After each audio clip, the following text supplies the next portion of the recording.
We have seen it all before. Apocalyptic predictions of an imminent rapture that surge across social media and capture the attention of millions. From viral TikTok hashtags to fervent YouTube testimonials, the phenomenon has spurred both sincere preparations and widespread skepticism. So, today we are going to explore all of the origins of the rapture doctrine, the spectrum of Christian end times interpretations, and some of the historical and modern figures who fuel these beliefs. And of course, the recent frenzy of these end of world warnings. So, sit back, relax, and take a deep breath. It's time to let the fresh air in.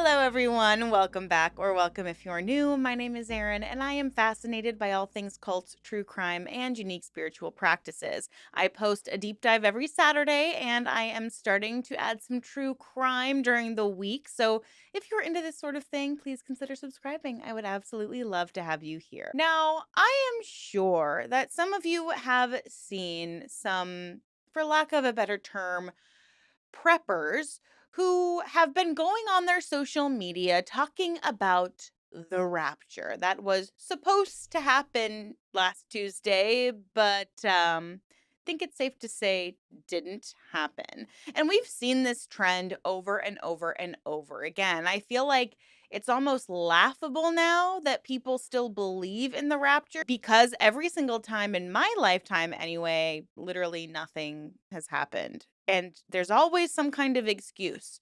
Oh, well, we misinterpreted the dates, or we were looking at the Mayan calendar and not this other calendar. So it just gets so convoluted and messy. So obviously, I was like, I need to talk about this because the things I've seen on TikTok recently regarding the rapture and how people are like leaving notes for those left behind and asking people to babysit their dogs because for whatever reason they're going to go get taken away and meet Jesus, but the dog won't. Been crying all morning, just so excited to leave this place and be raptured. My family and I, we've just like called out of school, called out of work. We're just waiting around. We're all too nervous to even go number two because we don't, you just don't know when it's going to happen. So we don't want to be on the toilet. That would be pretty silly. If you're seeing this and you're still here, I'm so sorry that you didn't make it. You can try for Jesus. I can try to convince him to come back for you if you decide to be saved, but yeah, I don't know. At least you're here getting to do all the sins that you wanted to do and be naughty with your fellow sinners. I don't know. Maybe you can make the best out of it. But yeah, goodbye. Rapture trip tip number 5.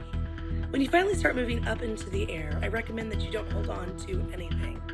I definitely don't recommend looking down. I think we learned that lesson from Lot's wife. Okay. Just keep calm, take a deep breath, slowly release it, and keep your face looking upwards. And pray you're not on the toilet. All right. What did I do today to prepare my home for the people that are left behind? Let me show you. I got these at the Dollar Tree. I just wrote these on here, like little notes. I also bookmarked some scriptures. There's the scriptures for you. And I wrote this in every single one of the books. So hopefully these books end up in the hands of people who will need them.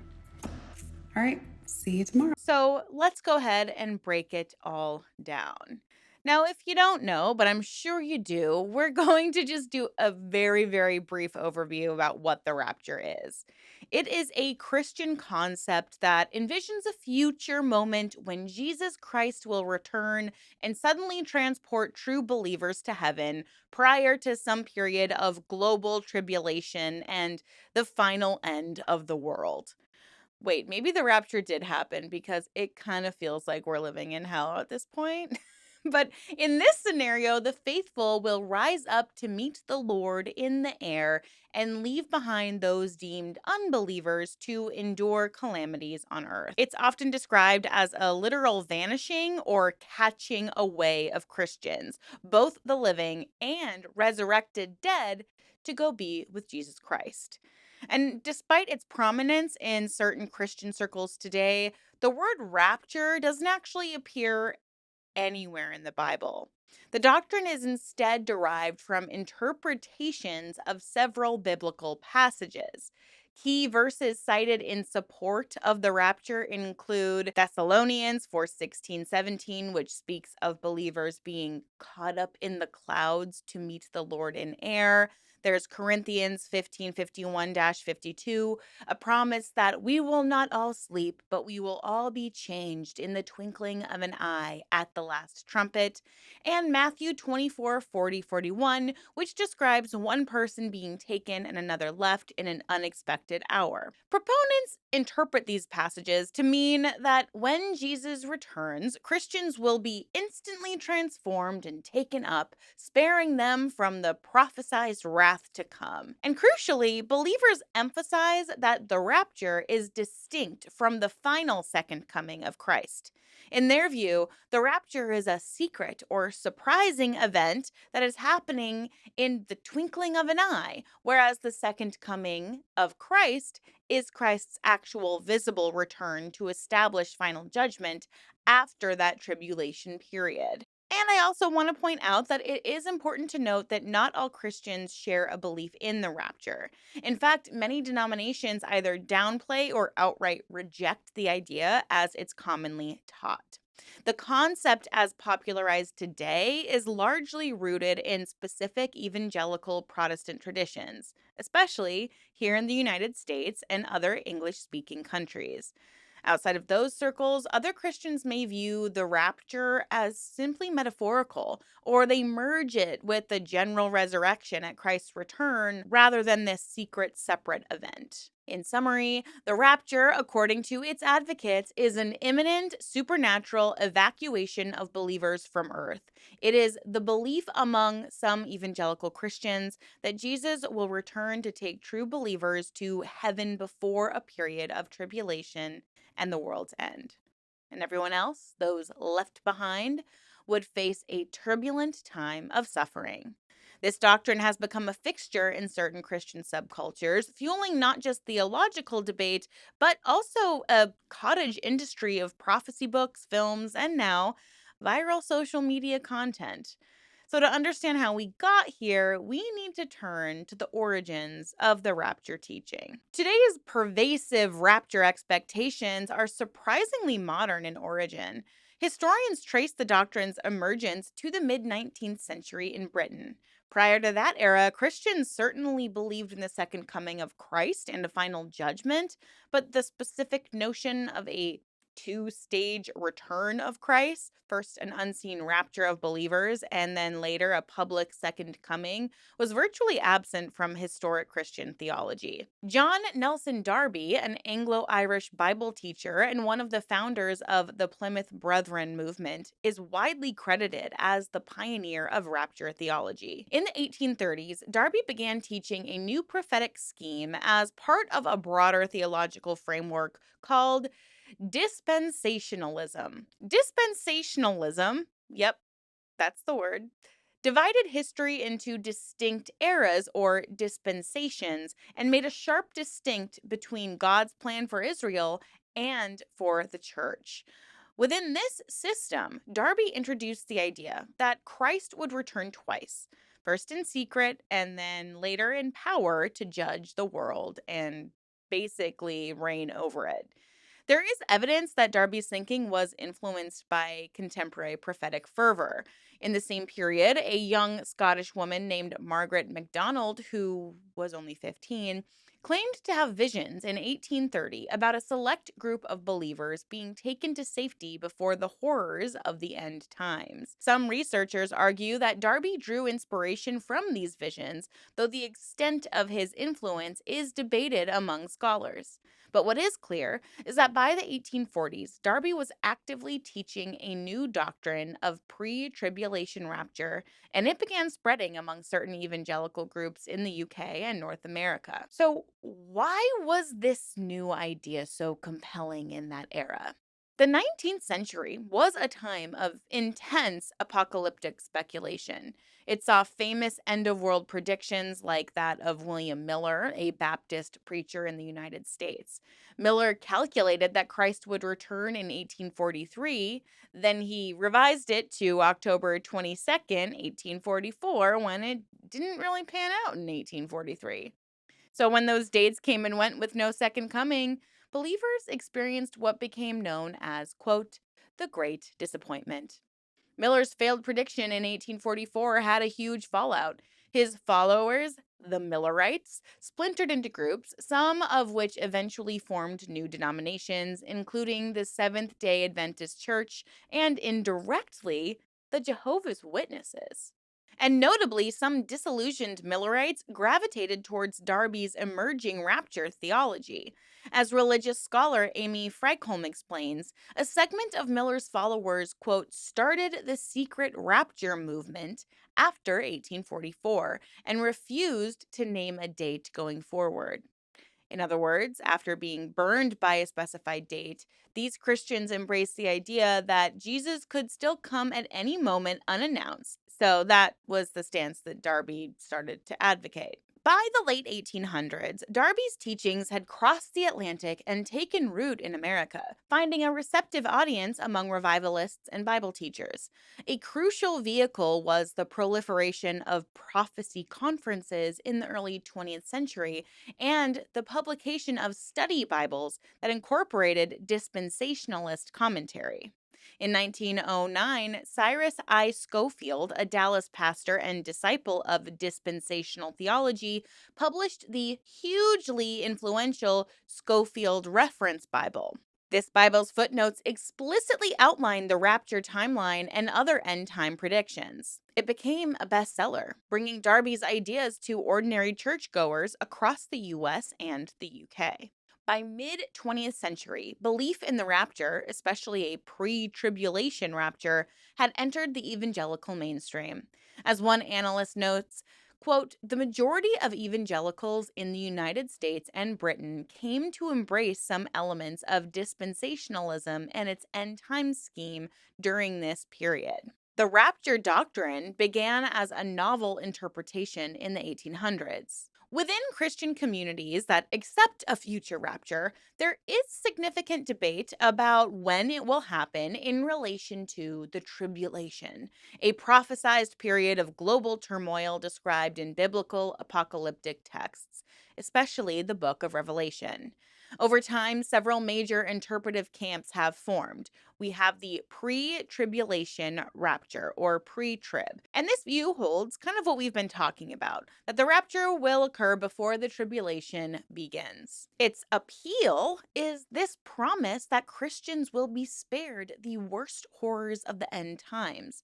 This was the position articulated by Darby and Scofield, and today remains a core teaching in dispensational theology. But mid tribulation rapture, or mid trib, is another theory. And in this interpretation, the rapture will occur at the midpoint of the 7-year tribulation.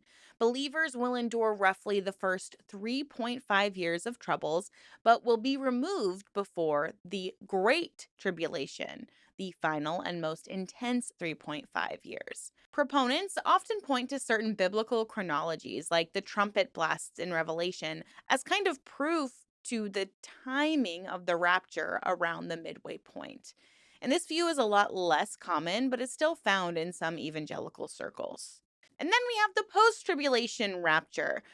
When do you guys think that this happens? Yeah, after the tribulation. and it essentially combines the rapture with the second coming of Christ. In other words, believers go through the entire tribulation on earth, experience persecution and suffering, and are caught up to meet Christ as he returns in glory at the very end. Post tribulationists often emphasize scriptures where Jesus says believers will face trials, and they critique the pre trib view as giving a false sense of escape. In their view, the rapture and the second coming are one event. Historic Christian teaching, like Catholic, Orthodox, and mainstream Protestant denominations, generally align closer to a post trib understanding, viewing the resurrection and rapture of the faithful and Christ's return as a single simultaneous culmination. Now, a relatively newer and nuanced position is the pre wrath view, and it's somewhat between the mid and post tribulation.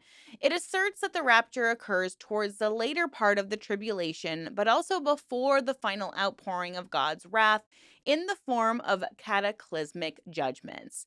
Thus, the church might see persecution under the Antichrist, but will be taken out before God's wrathful plagues, or the very end.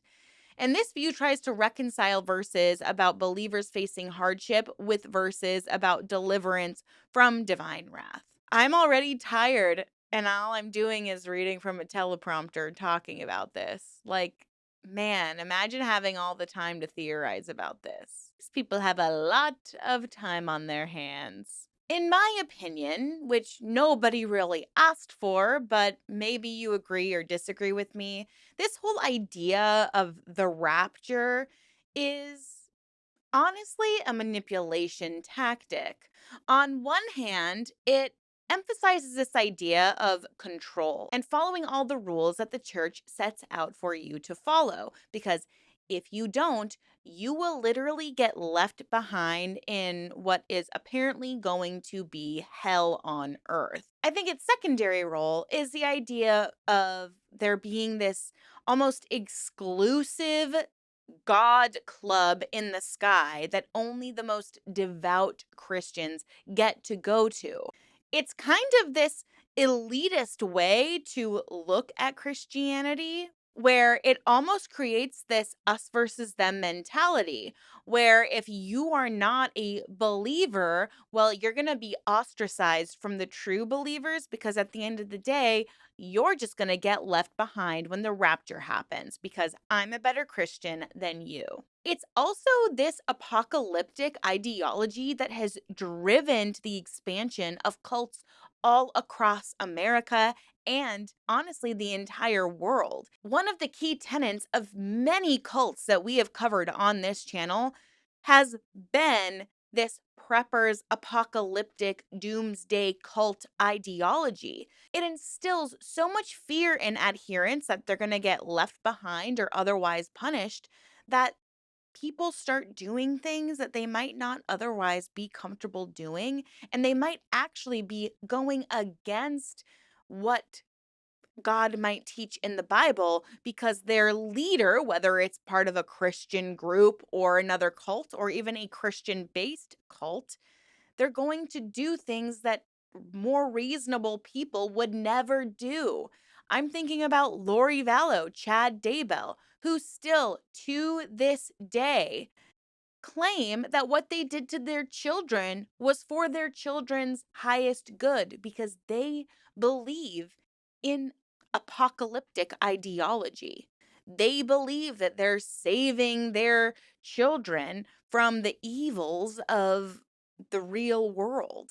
In my opinion, ideology like the rapture stokes the flames of dangerous rhetoric and ideology that not only makes people trapped, but almost encourages people to do things that are morally reprehensible, illegal, and cause great, great harm to themselves and others. I mean, famously, we've had raptures that never happened in 1988. We had raptures that never happened in 1989, 1992, 1993. The incident that occurred in 1992 in South Korea is worth noting because it was a fringe group that was called Mission for the Coming Days that proclaimed that October 28th, 1992 would be the date of the rapture.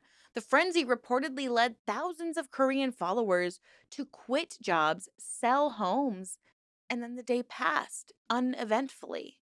Such failed predictions often embarrassed the broader evangelical community, but also harmed its adherents. And that also demonstrated the enduring allure of having this inside knowledge of God's timetable. And in many cases, followers didn't abandon their beliefs after the failure. They just kind of recalibrated the timeline or decided to shift to a new prognosticator. Now, the absolute frenzy of the rapture found itself in what some might call Christian propaganda books and movies. I am talking about the very popular Left Behind series. Co authored by evangelical pastor Tim LaHaye and writer Jerry Jenkins, the Left Behind novels depict a group of people navigating the world after the rapture has taken all the true Christians. The series sold tens of millions of copies and was later adapted into movies. Left Behind essentially updated the rapture narrative for a new generation, incorporating contemporary technology and geopolitics into the end time saga. At least 3 of the 16 books reached #1 on the New York Times bestseller list, and this is just the example of how mainstream the concept of the rapture had become. The series also hammered home one of the more sobering themes of rapture theology, that those left behind face not just turmoil, but also deception and authoritarian rule by the Antichrist figure. Many readers were drawn to the thrilling but fearsome storyline, and the phrase left behind itself entered common parlance as shorthand for being unprepared for disaster. I mean, from the 90s through the 2000s, through the 2000 teens, there have been multiple predictions that have been left unrealized. And after almost every time, there are plenty of excuses. But what really inspired this video in particular? Well, I'm sure many of you have seen some of the absurd posts on social media and TikTok of Christian influencers sharing how they are preparing for the rapture because they had convinced themselves that they were going to meet Christ in the sky. So when they woke up on September 23rd and 24th, 2025, they were in for a rude awakening because if the rapture did happen, they were left behind. I don't even know what to do at this point. I gave my house away. I gave away my savings. I gave away everything because the rapture was supposed to happen. All I have is literally this trash bag. That is everything I own. Besides this car, I have nothing. I don't even have a job because I quit. What am I supposed to do now? Where am I gonna sleep? I can't just sleep in my car forever. I'm never gonna be able to buy a house. They won't give me my house back. They told me I could park my car in the driveway and sleep in the driveway. They literally have everything of mine. Everything. And they don't even want me to be there. It's my house. I know it's theirs. I gave it to them. I get it, okay? But the rapture didn't happen, so doesn't that make it all null and void? I don't know what I'm supposed to do. So, how did we come to the most recent prediction that the rapture was going to happen on September 23rd or 24th?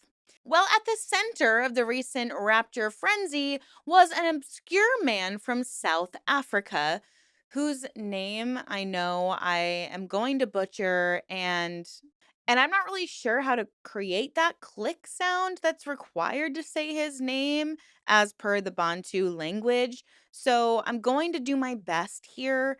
I might just call him Joshua, and I hope that's okay. I mean, no disrespect. So to say his name with my own American understanding and dialect, the way I can pronounce it is Joshua Malakela. I know that that last name is not correct, but I've done some research online. And even Google tells me that this click sound is not one that is found in English languages and that it would be better to hear a native speaker say the name. I'm just saying that because I just don't want to disrespect anybody and anyone to think that I'm an idiot and didn't do my research. I did. The way I say this is Mlakela. I don't know what the clicking sound is supposed to be. Anyways, I'm probably just going to call him Joshua just to keep it simple for all of us and to spare you guys my terrible pronunciation. But this man described himself simply as a believer with no religious title. He posted a video on YouTube in mid 2025 claiming that God had given him a vision of the near future. In the video, which would later be widely shared across all platforms, he recounted how he supposedly saw Jesus seated on a throne and heard him speak. The message, Joshua claimed, was astonishingly specific.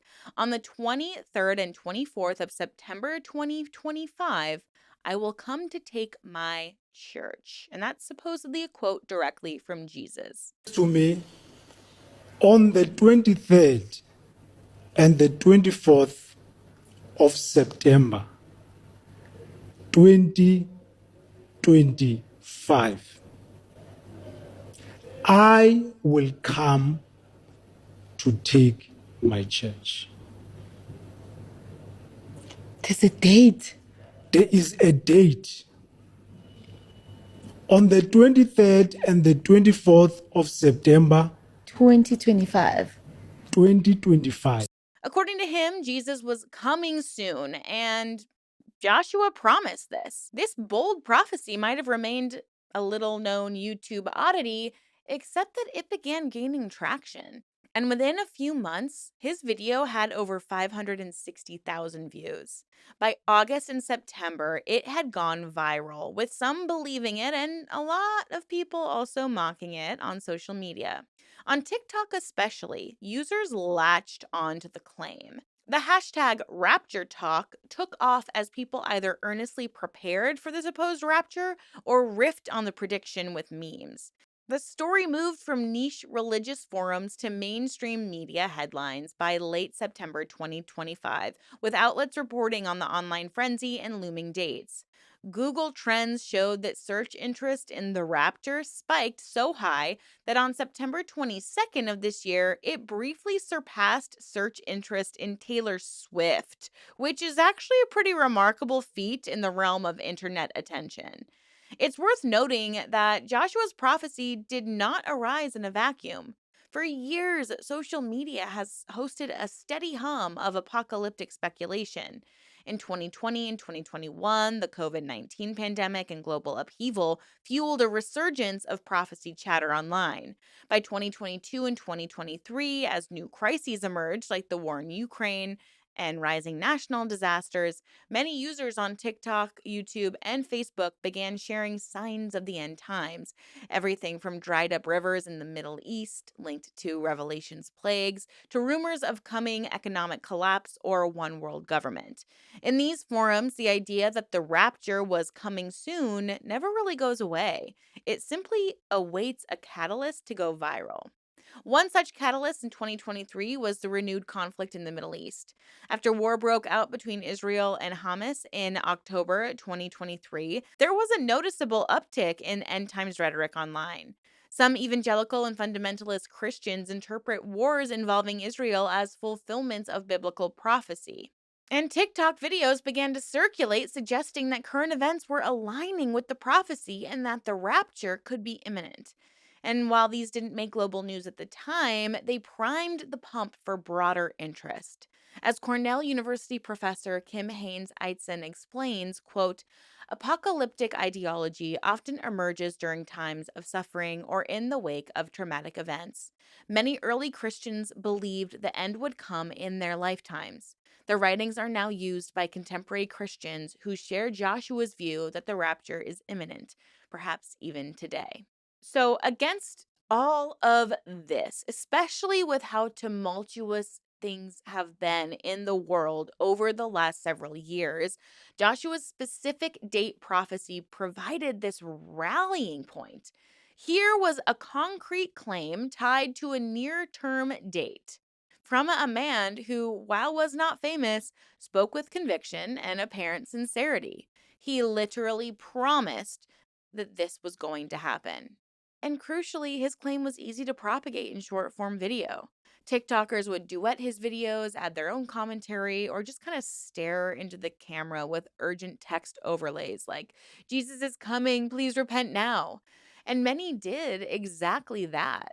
And I don't know why this bothers me so much. Seeing people cry at their friends and their family, begging them to repent so that they can be saved by a religion or a God that their friends may not even believe in, and trying to just like instill this fear and almost shame in people for not believing what they believe, that they're literally about to die. And I've seen so many videos of people like crying at the camera, begging people to repent. And for some reason, that feels so disingenuous to me. If you really cared about impacting other people in a positive way, why wouldn't you do it in a more tangible way? Why wouldn't you go physically out there and help people? Not to say that some of these people don't. Maybe they do. I do not know them. But I've had personal experience with born again Christians who believe in the rapture and decided to start prophesizing and making predictions and looking into the camera and saying basically our names out loud, that they had a vision that we would be left behind if we didn't repent. And you watch it as someone and you know they're talking about you, and you're just like, pump the brakes, please. Pump the brakes. And then a month later, they're like sharing anti-pride videos. So it's just like the whiplash of what makes you a good Christian who would go see Jesus. It doesn't make sense to me, but that is purely my opinion. So let's talk about some of these TikTok videos, because some of them are simply unbearable. But what's really scary about this whole situation this year is it was not just in a vacuum. The TikTok algorithm picked it up and pushed it out. But what's really scary about the rapture prediction this time is how quickly the TikTok algorithm pushed it out to the masses. And I've seen my fair share of cringy rapture videos in my day. I've also had some friends kind of transition into this evangelical born again Christian phase and basically start to claim to have visions that they could predict when the rapture was coming, and then literally look into the camera and point out people I knew or groups I was a part of and say that we were going to get left behind because we weren't Christian enough. It's uncanny for sure. But in my opinion, previous predictions didn't blow up quite like this one, because Rapture talk just blew up the internet. One Reddit user put it really well by saying, anyone else getting the TikTok Rapture on their FYP? It's like watching people in real time develop religious psychosis, because some of these videos are very disturbing. And it's really concerning to think about how dogmatic religious ideology can really find its way to people who might have never even stepped into a church, and influence these people to take drastic measures in order to protect themselves from end times. It instills so much fear in people that they will do whatever they can to make sure that they get to meet God or are at least saved. Some TikTokers shared some of the steps that they were taking in order to prepare. One man posted that he was selling his car because he expected that he wouldn't need it after September. Another creator spoke about how someone had DM'd him and asked him to watch their dog because she was going to be taken by the rapture, but since he was gay, he wouldn't be, so he could stay back and basically be a pet sitter. Why the dog didn't get included, I will never know. Other creators said that they were stockpiling Bibles at their home for those who would be left behind. It's just so self-righteous, in my opinion. This, like I said before, elitist idea that you are getting access into this special club and everybody else is less than, and all they have to do to repent is read some words you highlighted in a book that you consider to be of divine meaning.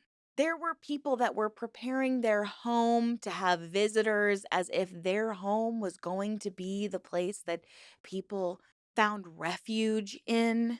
I mean, people were taking it very, very seriously. I mean, selling homes, selling cars, trying to find people to adopt their dog. One woman even said that she was denied her vacation request for the 23rd and then was subsequently fired from her job. And so to this creator that this was a divine sign that instead of being upset about not having a job, all she felt was peace because she'd be preparing for the rapture and would be leaving soon. And what I also find so fascinating about this, besides the self righteousness and the strange behavior of basically selling off your belongings as if you are going to get raptured, you'll be able to bring your money with you for what? Some city in the sky? But you can't bring your dog?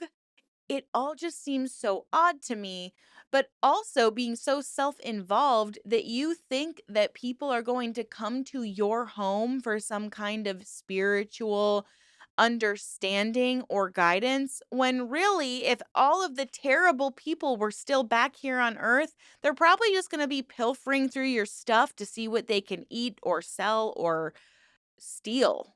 I highly doubt anyone is wandering into your rich Christian home so that they can find the Bibles that you stocked up in the closet. It does not make sense to me.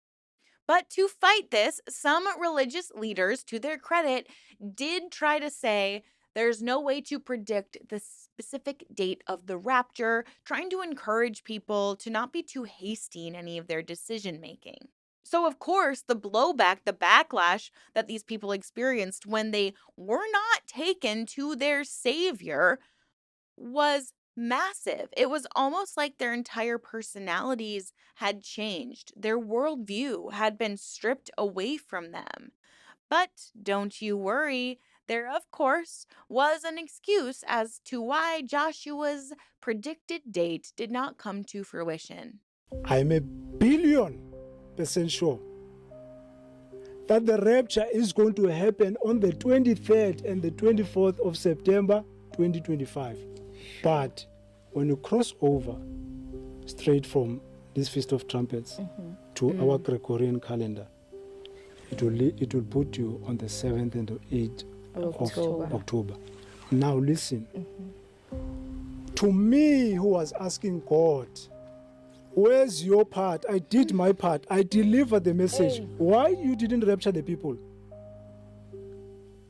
And then he said, days from now, I will rapture my church.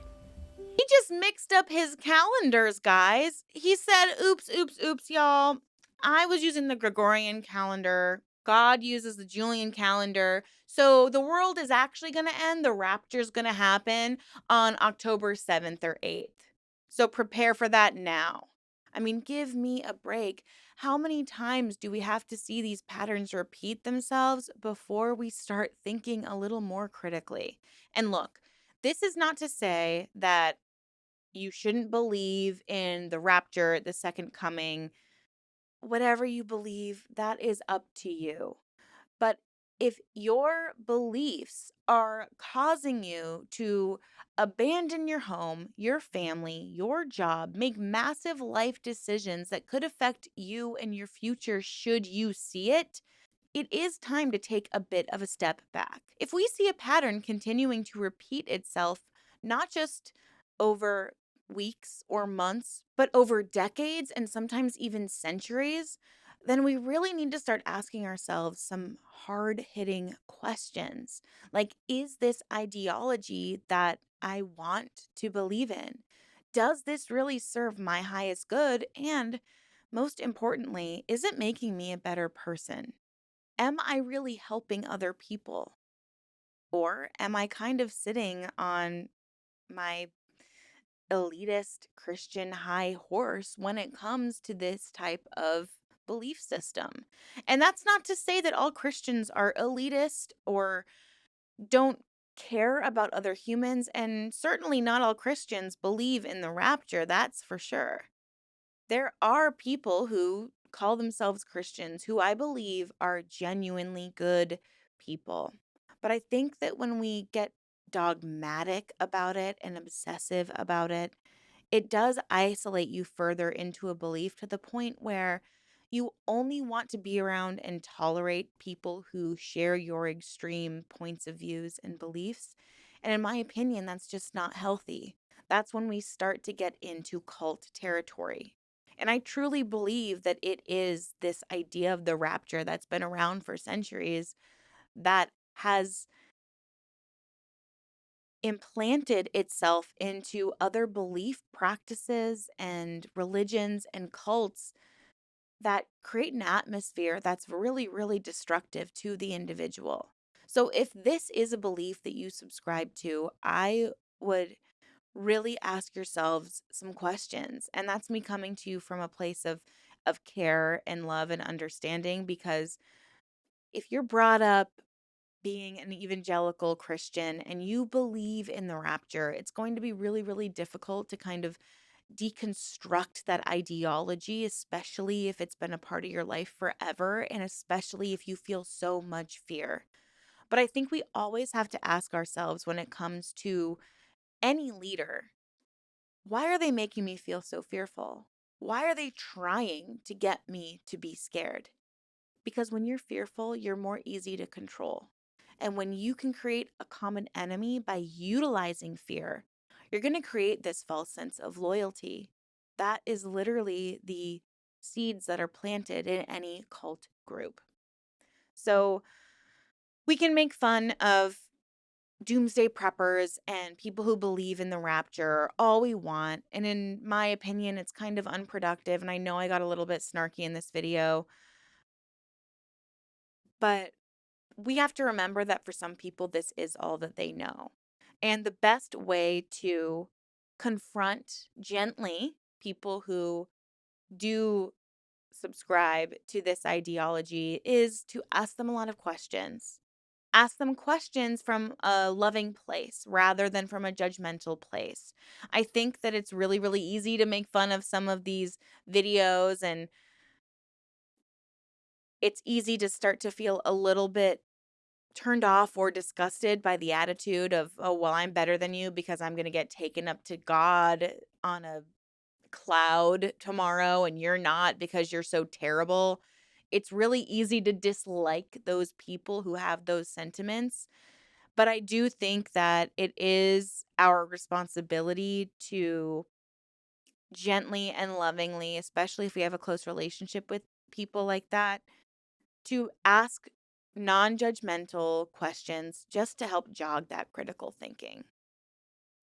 And I just, I really hope there's not another frenzy. And I really hope that people aren't essentially destroying their entire futures because they believe in the rapture.